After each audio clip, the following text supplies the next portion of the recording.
My favourite punk moment in fashion, I couldn't decide between Alexander McQueen Autumn Winter 95 and Spring Summer 99, so I have to say both.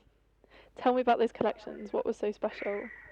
Well, the first one was called Highland Rape, and it was a kind of widely misunderstood collection that I just absolutely loved. I think it was one of the first fashion shows that I ever went to as a student, and it was thrilling and also, as I said, quite misunderstood and very, very punky. So there was a lot of dishevelled women and tartan and bottoms and low-cut trousers, and it was just one of those moments where you think you're seeing something that's truly rebellious. And then I'd seen Lee around because he used to go to the same lesbian clubs as I did, and so then seeing that come out of him at the time, quite still very overweight and kind of not at all what you'd expect a designer to be. And I felt that he kind of understood me and my generation in quite a serious way, and that most people thought he didn't get women, and I knew that he did get women.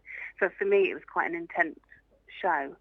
And then going to Spring Summer 99, which was the show that had Amy Mullins in her carved legs and Shalom Harlow being spray painted, that to me was the pinnacle of his expression at that time. And the collection for Spring Summer 99 was very 90s, and lots of spaghetti straps and tailoring and flares, and the clothing in general in that show was almost tame, yet in this environment of wildness and technological interest, technological advancement, the whole way they programmed the robots and the way Shalom interpreted it, and it was very beautiful, and I think the entire room held its breath.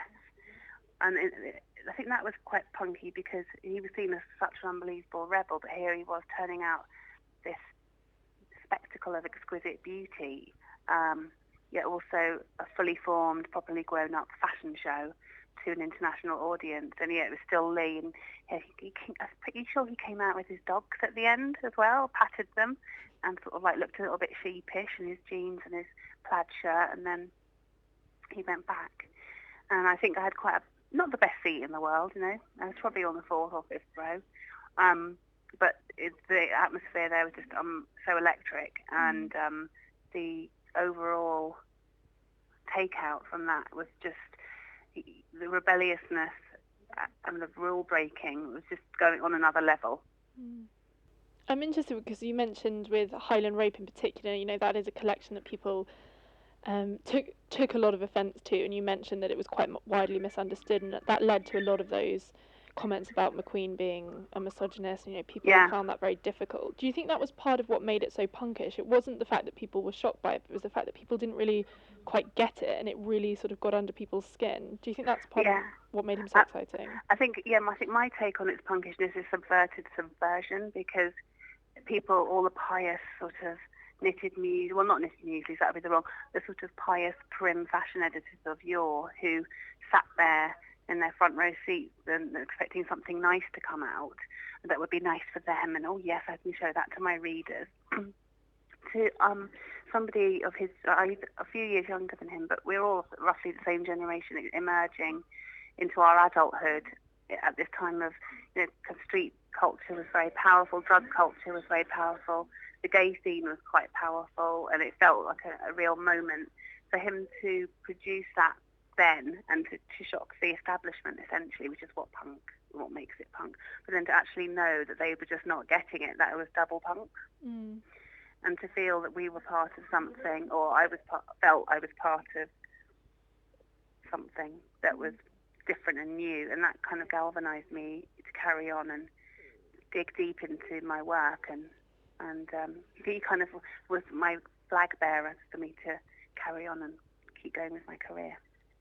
That's lovely. I think it's interesting that it's not just about making the statement, it's more about the way in which the statement makes people feel, because that seems to be very punk, that sense of community.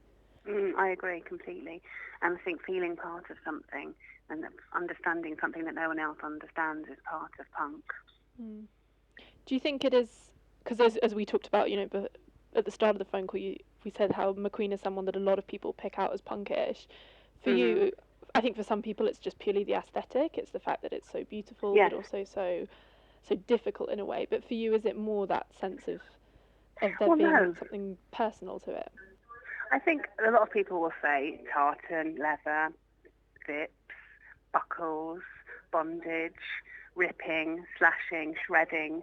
Yes, of course, it goes without saying all of that is very, very punky. But also the way, the emotions that you felt, that was also, it was quite revolutionary. And I think that's maybe something people might not pick up on in the punk things. That's why I'm making a point out of it. Mm. Mm.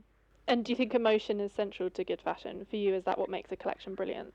I think clothes are an intensely personal thing. So, whether you're wearing at them or looking at them, if you're a fashion lover, then you have gut reactions to things, aesthetically, emotionally, and I think it's an important aspect of the fashion experience. And I think particularly really, really good shows, that as well as being excellent fashion collections, are often the ones that push people's buttons, are often the ones that get the biggest critical raves, I think, because people are, use music, like Tom Ford or Christopher Bailey use very emotive songs to heighten the emotions of people watching their shows.